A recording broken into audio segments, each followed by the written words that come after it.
राम राम दोस्तों, मैं हूं आपकी दोस्त और शुभचिंतक और बाबा की एक बहुत छोटी सी सेविका जो बाबा से जुड़े हुए छोटे से छोटे और बड़े से बड़े रहस्य को पहुंचाने का एक माध्यम मात्र हूं। दोस्तों, इसी श्रृंखला को आज आगे बढ़ाते हुए मैं आपको मेहंदीपुर दरबार से जुड़े हुए कुछ इंटरेस्टिंग तथ्यों को, कुछ रहस्यमयी बातों को पहुंचाने का एक छोटा सा प्रयास करने वाली हूं। मुझे सुनने वाले ज़्यादातर लोग मेहंदीपुर दरबार जा चुके होंगे और बाबा का ये दरबार किसी भी परिचय का मोहताज नहीं है। बालाजी दरबार उन लोगों के लिए खासा महत्व रखता है जिन्हें कोई संकट हुआ हो। संकट से मेरा तात्पर्य किसी प्रकार की प्रेत बाधा, तंत्र मंत्र या उससे जुड़ी हुई जो क्रियाएं होती हैं, जैसे चौकी बंधन, वशीकरण, उच्चाटन, मारण, सम्मोहन आदि क्रियाएं। इन सभी बुरी शक्तियों से निजात पाने का एकमात्र स्थान है बाबा का दरबार। अगर आप हर जगह से निराश हो चुके हैं और आपको अपनी इस परेशानी का कहीं भी हल नहीं मिल रहा, तो आपको एक बार मेहंदीपुर दरबार जाकर ज़रूर देखना चाहिए। आपको 100% लाभ प्राप्त होगा। दोस्तों, सबसे पहला रहस्य है वहाँ पर स्थापित बाबा की प्रतिमा, जिसे आप बालाजी की प्रतिमा के नाम से जानते हैं। ये प्रतिमा स्वयंभू प्रतिमा है। स्वयंभू से तात्पर्य होता है ऐसी प्रतिमा दोस्तों जिसे किसी कलाकार ने ना बनाया हो, अर्थात ये मानव निर्मित प्रतिमा नहीं है। ये अपने आप से प्रकट हुई प्रतिमा है। ये पहाड़ का जो हिस्सा है उसमें अपने आप से उभरी हुई प्रतिमा है, जो मंदिर की पिछली दीवार के रूप में भी कार्य करती है। बालाजी की ये जो प्रतिमा है बहुत आकर्षक है और इसे देखकर आपको बहुत सुकून और शांति का अनुभव होता है और बहुत ही चमत्कारिक मूर्ति है बाबा की ये प्रतिमा। मेहंदीपुर बालाजी की जो ये प्रतिमा है, इसकी जो बाईं तरफ एक छोटा सा छेद है और इस छेद से एक जल की पतली सी धारा अनवरत बहती रहती है, कभी नहीं रुकती। और इसी जो जल होता है, इसी की छींटें जो मिलती हैं लोगों को, ये वही जल होता है जो आरती के बाद लोगों को छींटें मिलती हैं। ऐसी मान्यता है कि ये बालाजी का पसीना है, क्योंकि इस जल का स्रोत या कोई दूसरा आधार आपको ना तो प्रतिमा के आसपास मिलेगा और ना मंदिर के आसपास, क्योंकि ना तो मंदिर के आसपास कोई जल का स्रोत है और ना ही मूर्ति के आसपास कोई जल का स्रोत है। फिर भी ये धार जो है निकलती रहती है और इसका जल जो है भक्तों को प्रसाद के स्वरूप में भी दिया जाता है, जो अपने लोग घर ले जाते हैं।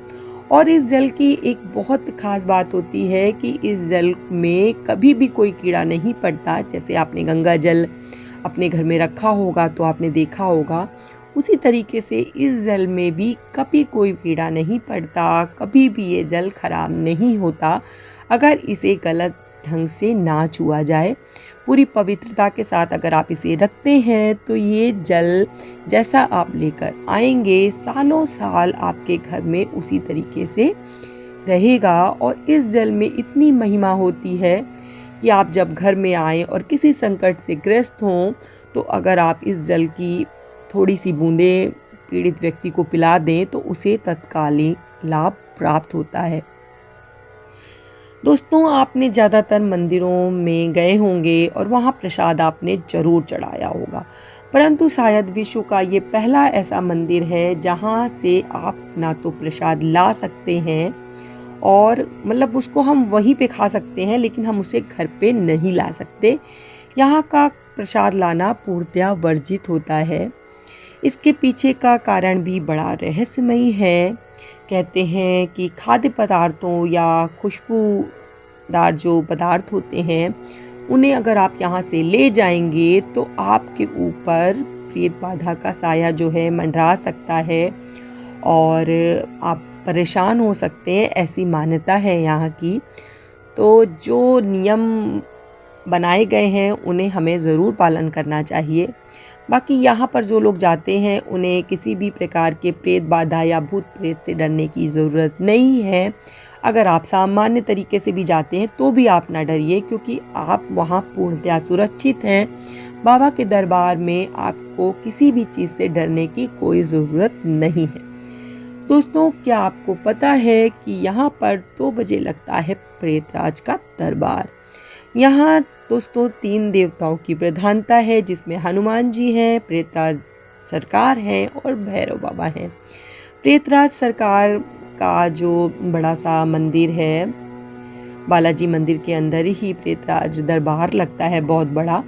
और इस दरबार में 2 से 4 बजे की जो टाइमिंग होती है उसमें ना जाने कितने लोग बैठते हैं। और दोस्तों, वो जो दरबार जब लगता है उस समय का आप दृश्य देख लें तो आपके रोंगटे खड़े हो जाएंगे, क्योंकि पीड़ित व्यक्ति यहाँ पर जब दरबार लगता है तो वो ऐसे चिल्लाते हैं, ऐसे उनको कष्ट होता है, इतनी मार पड़ती है। दंड देने वाला कोई नहीं दिखाई देता, लेकिन जो व्यक्ति संकट से ग्रस्त है उसका वहाँ पर हाल बुरा हो जाता है। लेकिन हाँ, जैसे ही ये दरबार ख़त्म होता है, पीड़ित व्यक्ति फिर से नॉर्मल हो जाता है और उसे बाबा की दया से कोई कष्ट नहीं मिलता है। ना कितनी रहस्यमयी बात। एक बार आप वहाँ जाइए और देखिए कि आपको वहाँ का जो वातावरण है वो कितना शांति प्रदान करने वाला है। पर आपको वहाँ जाते समय किसी भी प्रकार का संशय, किसी प्रकार का भय अपने अंदर नहीं रखना है। दोस्तों, यहाँ पर जल की छींटों की बहुत महत्व है। जल की छींटों से डरती हैं बुरी शक्तियाँ। दोस्तों, ये वही जल होता है जो बालाजी की छाती से निरंतर बहता रहता है। ये जल की छींटें जो हैं आरती के बाद, दोनों वक्त की जो आरती होती है सुबह में और शाम में, उसके बाद जो मंदिर के मेन पुजारी जी होते हैं या महंत जी होते हैं, उनके द्वारा भक्तों को प्रदान की जाती है।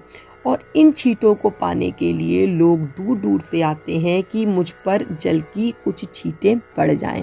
इस जल की छींटें पड़ते ही जो संकटग्रस्त व्यक्ति है वो उसी तरीके से तड़पता है जैसे अगर पानी से मछली को निकाल लिया जाए तो वो तड़पेगी।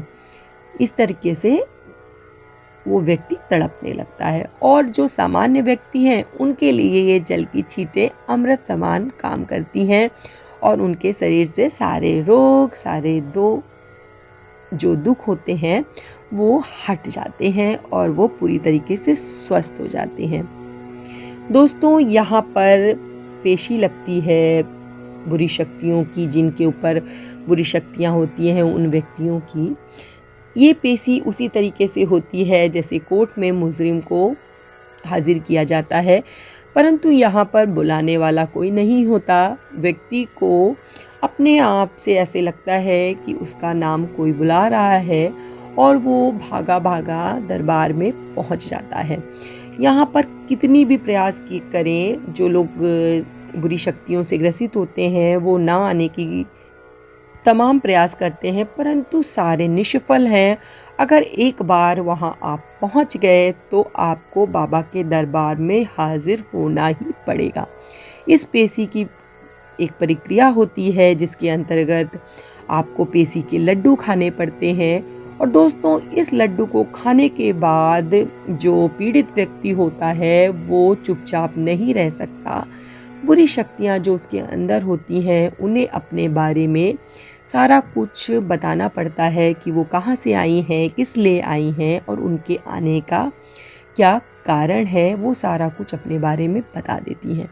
दोस्तों, बालाजी दरबार के बारे में एक वीडियो के अंतर्गत बता पाना मेरे लिए संभव नहीं है, तो आगे मैं जो भी वीडियो बनाऊंगी आपके लिए उसमें बाबा जी से जुड़े हुए और भी इंटरेस्टिंग बातों को बताने का प्रयास करूंगी।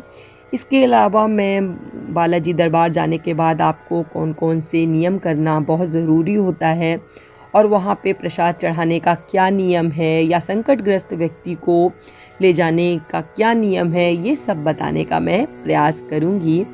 इसी के साथ जय श्री राम, जय बाबा की।